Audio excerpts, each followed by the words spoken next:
Apa kabar pemirsa? Kita berjumpa dalam Warta Parlemen, informasi aktual seputar parlemen bersama saya Nandita Eriska.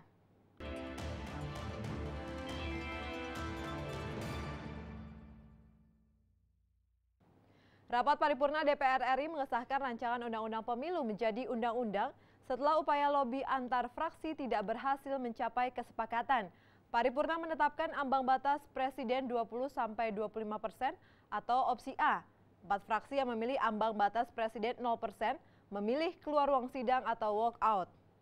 Setelah melalui rapat paripurna yang cukup alot sejak pagi hingga malam, akhirnya forum rapat paripurna menetapkan opsi A sebagai pilihan dalam pengesahan rancangan Undang-Undang Penyelenggaraan Pemilu. Opsi A meliputi ambang batas presiden atau presidential threshold 20-25%, ambang batas parlemen, parliamentary threshold 4%, sistem terbuka, kursi dapil 3-10, dan metode konversi suara senlik murni. Sementara 4 fraksi, Gerindra, PKS, PAN, dan Demokrat yang memilih opsi B atau presidensial threshold 0%, memilih keluar dari ruang rapat paripurna atau walk out. Anggota Komisi 1 DPR Dev Akbar Syafikarno mengatakan, setelah upaya lobi antar fraksi dengan pimpinan DPR tidak tercapai kesepakatan, terutama 2 hal dari 5 poin krusial yang menjadi perdebatan. Setelah lobi seharian penuh, disepakati 2 pilihan, pilihan A atau pilihan B.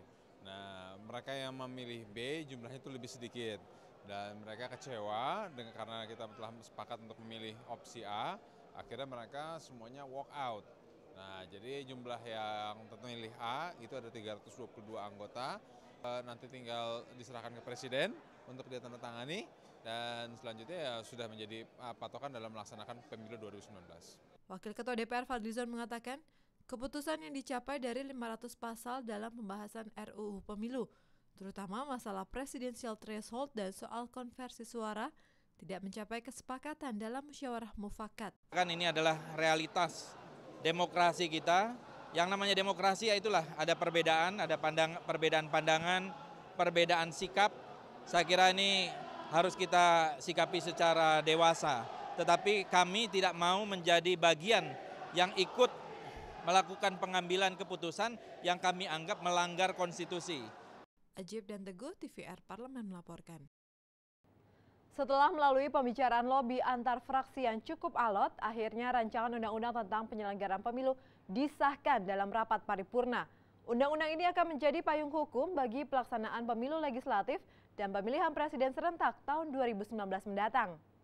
DPR mengesahkan rancangan Undang-Undang Penyelenggaraan Pemilu untuk menjadi undang-undang setelah melalui mekanisme rapat paripurna yang panjang serta diwarnai perdebatan dan lobi antar fraksi. Anggota Komisi 2 DPR Arief Bow mengatakan, opsi A yang mengatakan presidensial threshold 20-25% merupakan sebuah kemajuan dari sebuah proses penyelenggaraan proses demokrasi. Arief menjelaskan presidensial threshold 20-25% juga tidak akan membuat calon presiden tersandra oleh partai politik dan menjegal calon presiden tertentu. Kepada partai politik yang tidak dapat menerima keputusan hasil paripurna tersebut, Arief menyarankan maka dapat menempuh jalur hukum kepada Mahkamah Konstitusi untuk dilakukan judicial review.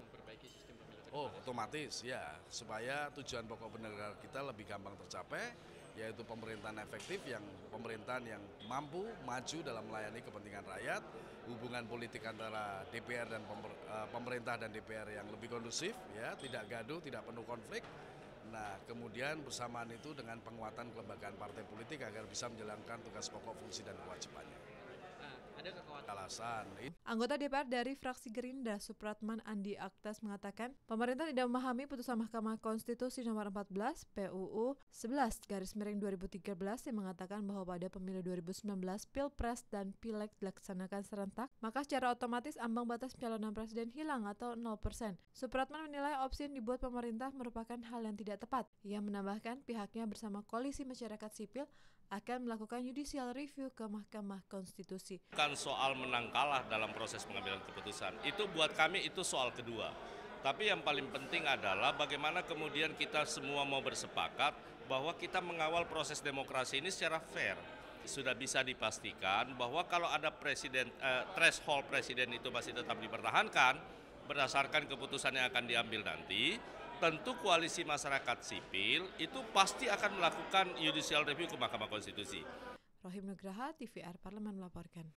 Panitia khusus rancangan Undang-Undang Pertembakauan DPR RI mengapresiasi penelitian peluruhan radikal bebas untuk kesehatan yang menggunakan asap rokok oleh Guru Besar Universitas Brawijaya Malang, Profesor Sutiman Bambang Sumitro, sebagai masukan dalam pembahasan rancangan Undang-Undang Pertembakauan.